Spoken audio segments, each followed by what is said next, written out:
Very simply put, that's 6'3" to 5'11", and a big advantage with a 77.5 to 72. We'll see if Corey Anderson uses that size advantage. All right, John, been over the rules already. Protect yourself at all times. Obey my commands at all times. Touch gloves now if you want. At the sound of the bell, come on up, handle your business. Let's go. Referee is Mike Beltran. The first of a possible 5 rounds in this Bellator MMA light heavyweight World Grand Prix quarter-final matchup.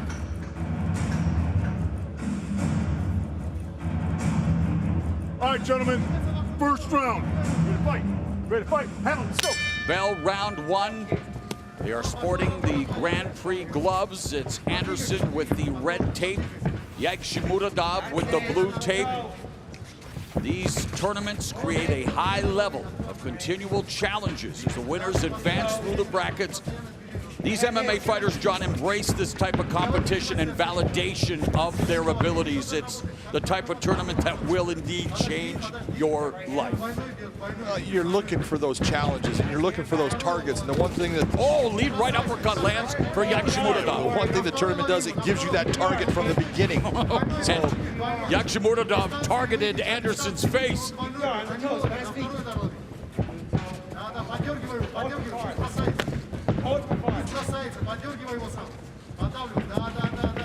Nice.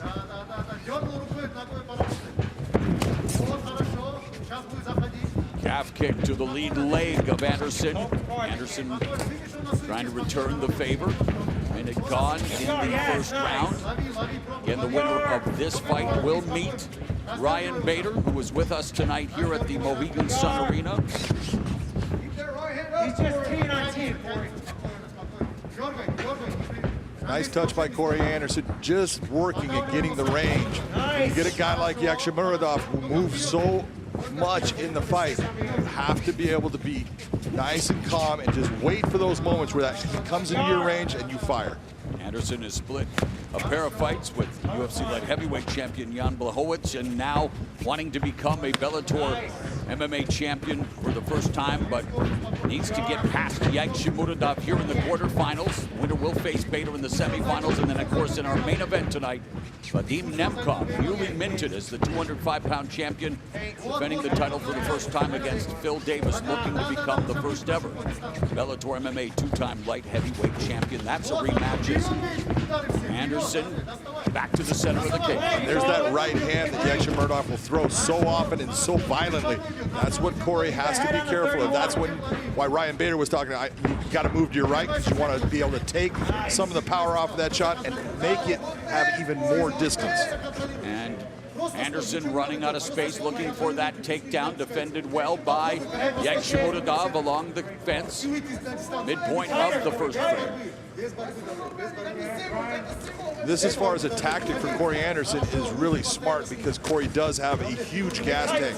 He is a cardio monster. He doesn't get tired in fights, and so make Yagshimuradov carry your weight, make him have to use his arms to pummel inside, to control you. All of that will pay dividends as this fight goes on, especially since it's 5 rounds. Nice knee to the inside by Corey. Nice short right uppercut again as Yagshimuradov really wants to establish that right uppercut. These two made their professional MMA debuts a year apart. Yagshimuradov in March of 2012, Anderson in March of 2013, and on the exit, that right uppercut again by Yagshimuradov. But it missed. The one thing, if you were looking at that clinch work against the cage, the head positioning of Corey Anderson was key in what he was doing.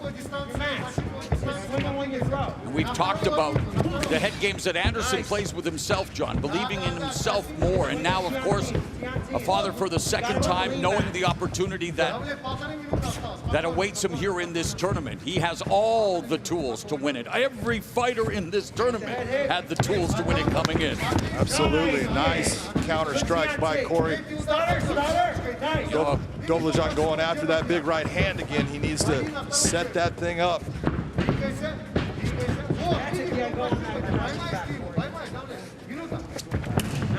Under a minute remaining here in the opening round. Both of them going for the kick. High kick just missing for Anderson. That right there is exactly what you want to see from Corey. Straight jab right down, followed by a straight right cross. Just keep those shots clean, right down the middle. They're going to get there fast. Final 30 seconds of a tactical start again. High stakes. Collecting that all-important data. You can pick up on any tells that you may have studied on tape. There's a spinning heel kick. Knocked Corey. Did not land clean, but it definitely rattled him a little bit. You can see that Corey felt that. And Yagshimuradov, man, really winding up with that right hand. All right, gentlemen, second round. Ready to fight? Ready to fight? Hell, let's go. Well, round 2 scheduled for 5 in the light heavyweight World Grand Prix quarterfinals. And Yagshimuradov kicks off the second round with a kick to the lead leg of Anderson. Yagshimuradov definitely not taken aback by the magnitude of the moment or the spotlight. Came in here very calm, cool, and collected, and has gone about his business, John. Gone about his business. That was a very nice kick to the body. You see Yags sitting there tapping it like, oh, go ahead, hit it again. That just tells you, oh yeah, it landed and I felt it.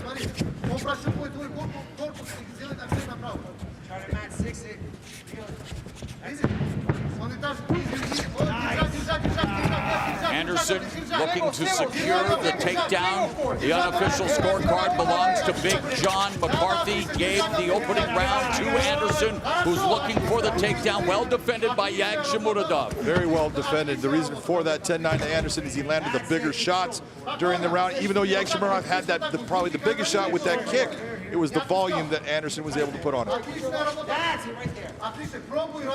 Again, look at the head position, Morrow. That is so important in this position against the cage. When you are using that head as a third arm and making your opponent have to move their head side to side, it weakens their ability to fight against you. And I got to say, Anderson, when it comes to studying tape, man, this guy knows how to break it down. He says he studies his opponent's footage to the point where he knows what they're going to do because they always give certain tells. We talked about that in the opening round, but just talking to him about fighting, he has a high fight IQ. Very high fight IQ. He's super smart about everything that's going on in the cage. He knows exactly where he wants to go with the fight. And he just has to go out and execute. And our bantamweight champion, Juan Archuleta, he's enjoying the proceedings here tonight at Bellator 257. He is getting ready to defend his title against Sergio Pettis. That's coming up in the month of May as Bellator MMA maintaining an incredible pace here, and the pace beginning to pick up here between Anderson and Yagshimuradov. Very nice movement, good head movement by Corey, nice feints. Stiff jab by Anderson. Yagshimuradov, when he's planting his feet, you notice he's staying kind of still, there's no head movement. That's giving Corey the ability to kind of tee off on it. Lead right hand by Anderson.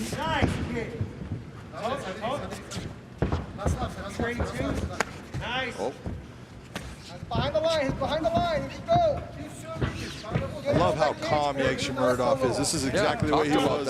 When I was refereeing, I mean, he was out there, it was almost like he was falling asleep at one point, and then he exploded. I'm like, man, this guy he's just relaxed in the cage. I seem to remember another guy.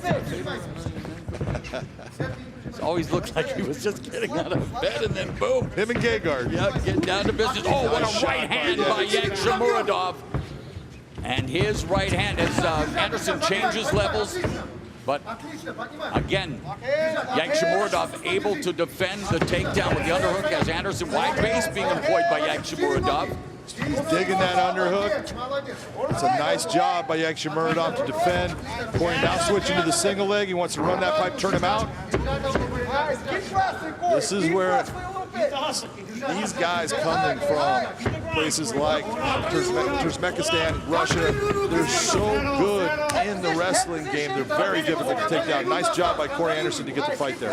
Anderson telling us he's always prepared to take his opponent down because that's what he's good at, and it's been a struggle, but he did secure the takedown against Yagshimuradov. Final minute of the second in full mount.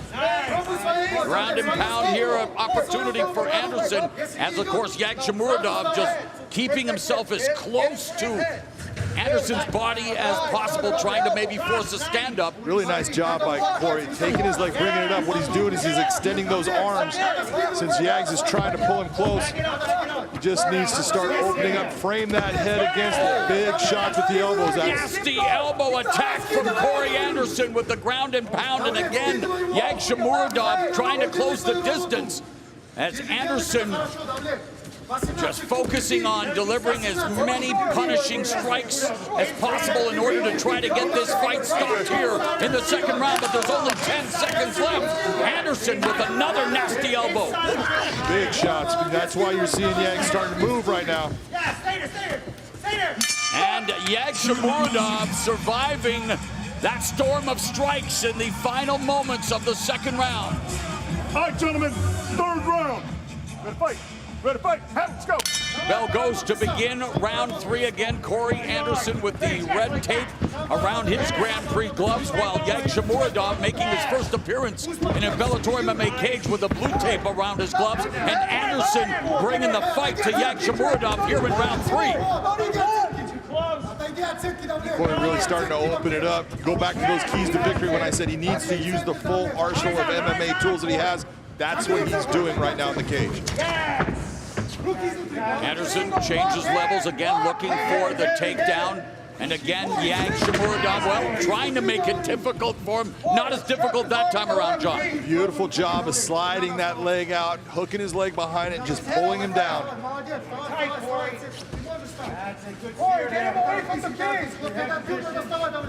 This is what makes Corey Anderson so vicious when he gets people down. He has got great body positioning. He's able to trap the arm like he is right now. Put your hand in front of him. Left hand in front of his face. And as we've seen in his victory over Manhoef and what he did in that last round, his elbows are vicious. Yes, able to stop Melvin Manhoef, the veteran striker with elbows and punches at Bellator 251. That stoppage came in the second round. Here he's trying to do the same thing to Yagshimuradov in the third round. He's controlling that right arm of Yagshimuradov with that lace. He'd like to pull it back a little bit if he could, or drive Yags forward. Exactly what he just did. Now he's getting back to the mount position. Inside 90s. Keep that staple for you. A lot of time on the clock. Mount, ground and pound. Yagshimuradov trying to stave off this attack, now forced to give up his back. Anderson is riding Yagshimuradov, dropping those nasty elbows. Corey just needs to be very smart, target his area, and hit it with power. Anderson seeking his 7th knockout win, looking to deliver that patented ground and pound. Yagshimuradov being warned by the referee, and the fight has been stopped.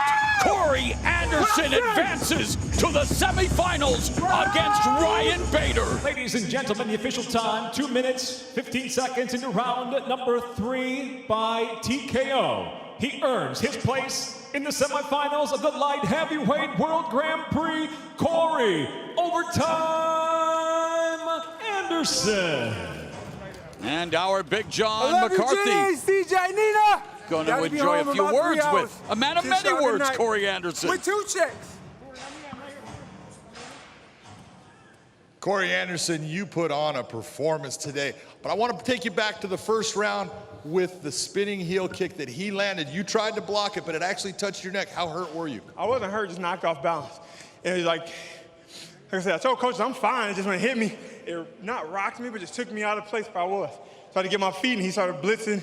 Or just hold composure and make it to the next round. We talked about you being a complete martial artist, a guy that has stand-up but has wrestling. You used your wrestling beautifully. 2 beautiful takedowns. Let's talk about the third round. When you took that ankle out, you brought him to the ground, you got to mount quick. Your ground and pound was vicious. What were you thinking as far as him being able to take some of the shots that he took? I mean, the first thing I was thinking was, Nicotone give me in this position all the time, my coach, and it sucks. So I know if I get him there, I got to do what he says, you know. My coaches, they instill the coach, Ricardo, Nick, the ground game is all of them. I'm just a product of their environment. The striking, Mark Henry. Without them, the performance would have been impossible. When I got him down, literally was just thinking, what does Nick do to me when we get here? And the same thing he showed me. You got to float, keep your knees pinched. If he turns, you got to be able to go with him. And stop, put the elbows. Ricardo says, put the hands to the face, keep the forearm in his neck, hold him, hit him short elbows, little hammer fist, posture up, throw big. So the only thing going through my mind was do what we do every day. Well, that was 2 beautiful performances in a row. That now moves you into the semifinals of the Light Heavyweight World Grand Prix. Ryan Bader, step on up here real quick. Your opponent, you know already, is going to be Ryan Bader. Ryan, give me a little bit on the performance you saw from Corey Anderson. Corey, that was impressive. Came in here, imposed your will, did what you had to do, and now you got me. Yeah. No, now you got me.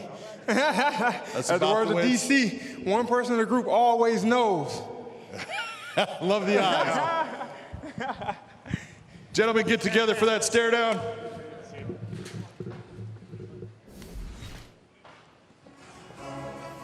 So our first semi-final matchup in the $1 million Bellator MMA Light Heavyweight World Grand Prix is set.